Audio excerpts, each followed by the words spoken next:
나경원 한국당 원내대표가 이틀에 걸쳐서 일본 경제 도발에 대한 정부 대응을 강하게 비판했습니다. 그러면서 나온 용어가 신쇄국주의라는 표현입니다. 두 분 어떻게 듣고 느끼셨습니까? 저부터 말씀드릴까요? 네. 저는 그래서 이게 좀 도대체 앞뒤 문맥이 전혀 맞지가 않아가지고 예. 어떻게 된 건지 이게 이제 현장 최고위원 회의 발언인데 그래서 발언 전문을 한번 뽑아서 봤어요. 예. 그러니까 요지가 뭐냐면 자 이제 그 일본의 수출 규제 조치로 그래서 우리 정부가 이제 그 소재 부품 산업 지원을 하면서 어떤 그 자구책을 마련을 한 건데 네. 그 나경원 원내대표 이야기는 뭐냐면 이게 국제 분업 체계라고는 글로벌 스탠다드에 역행을 한 경제적 고립화다. 예. 그러니까 결국은 이것이 신쇄국 아니냐. 딱 논리가 이렇게 돼 있어요. 그러니까 신쇄국이라는 이야기가 그렇게 나온 건데 제가 볼 때는 뭔가 좀 그 판단을 좀 잘못하고 있다. 네. 무슨 이야기냐면 지금 그 소재 부품 산업 국산화를 문재인 정부가 지원하겠다라고 하는 게 무슨 일본이 우위에 있는 부분들에 대해서 갑질을 넘어서 폐악질을 하니까 근데 그것이 없으면 결국은 반도체나 이런 쪽에서는 돌아갈 수가 없으니까 어떻게든지 간에 살려야 되니까 자구책 차원에서 그러니까 진작을 하겠다라고 하는 건데 이게 어떻게 스스로 문을 걸어잠그는 쇄국이라고 하는 단어하고 연결을 해서 말을 할 수 있는 건지 저는 그걸 이해를 못 하겠고요. 논리적 비약이 좀 심했다. 나경원 원내대표 같은 경우 제가 보도를 통해서 접한 바로는 원내대표 된 다음에 스피치라이터까지 어떤 둔 것으로 네. 이런 보도를 접한 바가 있는데 그 정도가 됐으면 좀 언어 선택에 좀 신중을 기하고 좀 정밀했으면 좋겠다 이런 말씀 드리고 싶습니다.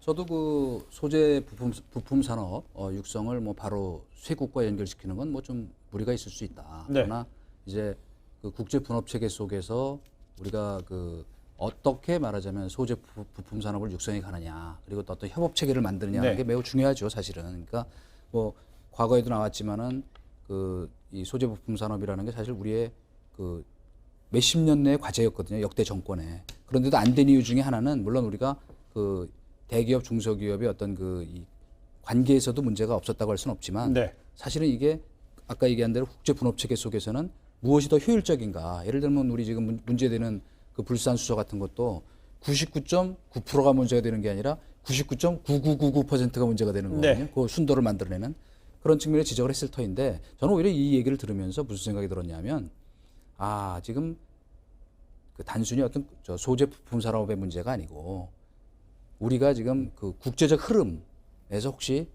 저 동떨어져 있는 것이 아닐까 하는 네. 걱정에서 얘기를 하는 것이라면 그거는 저는 조금 일리가 있다고 보는 게 뭐냐면 그러니까 이건 근데 좀 앞뒤 상황을 보고 이야기를 해야 되는 게 우리가 아무 어떤 계기나 원인이 없는데 자발적으로 국제 분업 체계에서 이탈을 해가지고 북한도 아닌데 무슨 자력갱생하겠다 지금 선언한 것도 아니고 그러니까 문제가 발생을 했고 조달인가 당장 지금 문제가 발생을 하고 있고 근데 우리 산업의 근간을 어떤 거 해칠 수 있는 부분이기 때문에 어떻게든지 간에 펑크가 나는 것을 메워야 되는 네. 것이고 긴급적인 어떤 그 자위 수단이고 자구책인데 이건 뭐 글로벌 스탠다드를 어겼기 때문에 사실 우리가 자구책을 펴는 거잖아요. 이걸 어떻게 쇄국으로 연결을 짓는 거예요. 그거는 불가피성을 봐야 되는 건지 우리가 뭐 자의적으로 뜬금포로 갑자기 뭐 자력갱생을 외친 게 아닌데 왜 이런 이야기를 하느냐 저는 그 지적인 거죠. 아니 그러니까 뭐 그 지적 자체는 뭐 일리가 있어요. 우리 지금 그 김논평가 얘기하시는 게 그러나 내가 이제 왜 자꾸 아까 국제적 흐름 얘기를 했냐 하면 단순히 이게 소재 부품 산업의 문제가 아니고